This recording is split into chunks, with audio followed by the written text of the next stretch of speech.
Okay, so this week I've got a documentary for you. Okay.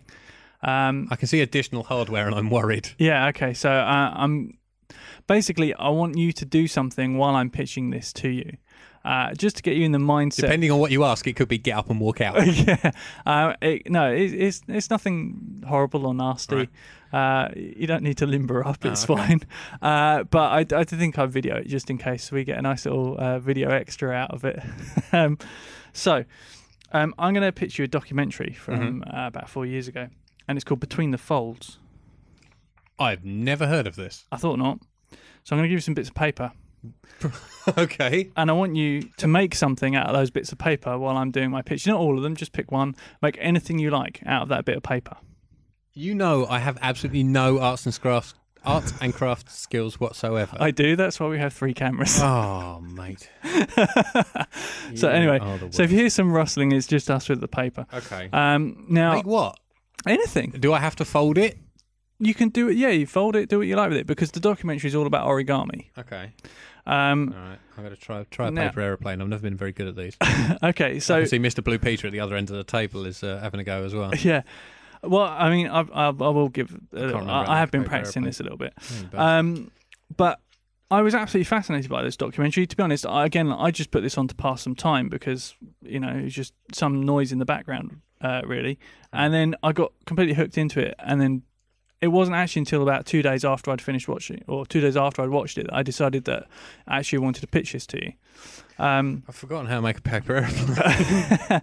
That's not it, is it? Oh, wait, no, that's not even close. It's a bit snub-nosed. Well, it's a good job I brought lots of paper. Yeah, chuck it at you anyway. Yeah. So basically, how do you make a paper airplane? You must know how to make a paper airplane. I know that much. Come on, you got plenty of paper there. Keep going. I don't know what to do. This is why you said, I'm going to the art shop the other day. It is, yeah. Yeah. You never go to the art shop. No. So basically, yeah, it's a documentary about origami, but it's a documentary. I can't even fold the damn thing straight. It looks like a wonky sandwich. It's a documentary about all of the applications for origami that there are, and you would not believe how people use this. The people interviewed, I'm going to run down a list of people interviewed in this movie, and some of their job descriptions are absolutely amazing. First off, we've got Dr. Eric Demain. This I don't know what that is, but there we go. This guy, I'm going to make a gallery at the end. We'll get some close-ups. I honestly have no clue how to fold paper. So anyway, this guy, Dr. Eric Demain, he started college at the age of 12. Smart. Yeah, got a PhD by the age of 20. And he is a computational origamist and theorist. Of course. Can you imagine that conversation with his parents? I don't want to be a lawyer, Dad. I want to be a computational origamist and therapist. You say that, but his dad is also in the film, and he is also a computational origamist and theorist. He's also an artist, and they are. Do you think they have Domain and Sons? Yeah. Computational origamists. But these people do research for like NASA, MIT, all sorts of places. Some of their research is, these people are looking at how you can use origami techniques to fold things like proteins to make them work in different ways to how they're designed. Okay. So, this is the level of what you can do with origami, because there are some people that there's one guy that uses it to teach maths, and because origami is pretty much obviously geometry. Yeah. But it's much more than that. You can use it to demonstrate all sorts of mathematics. And I will say now, maths is probably one of my weakest subjects academically. Behind spelling. So, yeah, behind spelling. But I was absolutely glued to this documentary because it covers everything. So you're allowed to use glue. No, you're not allowed to use glue.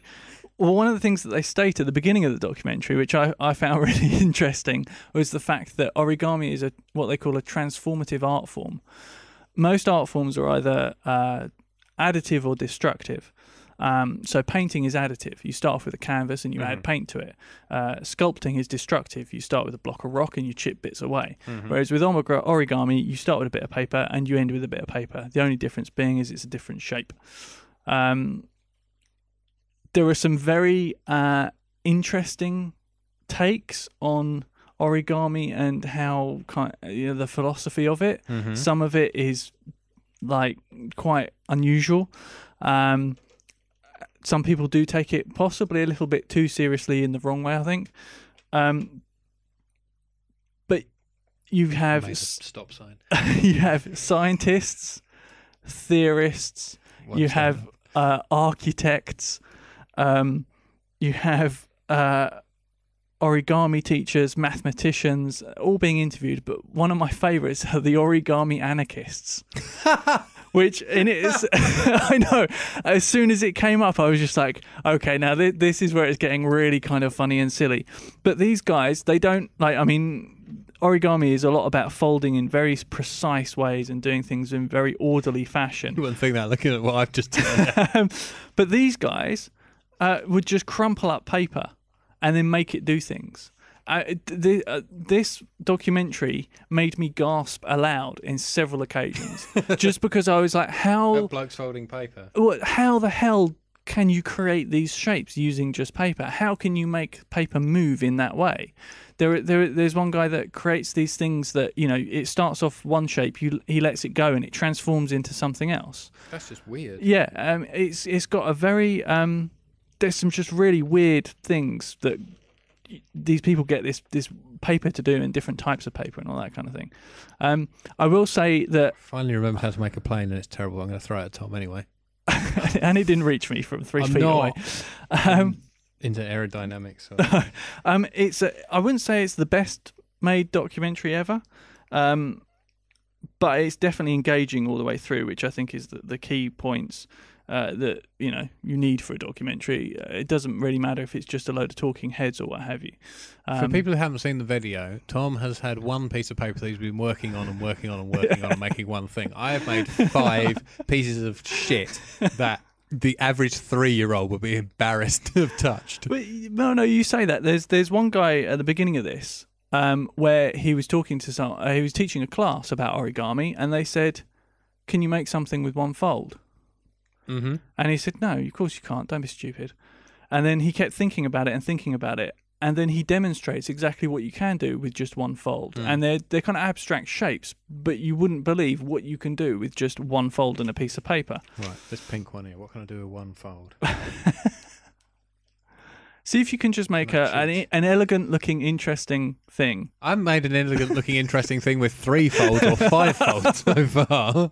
I made 2 disabled-looking planes, a stop sign, and I don't know what either of those 2 things are. There is one bit that had me absolutely I really could not believe this or understand it, and it's one of the things that Eric Domain does and talks about.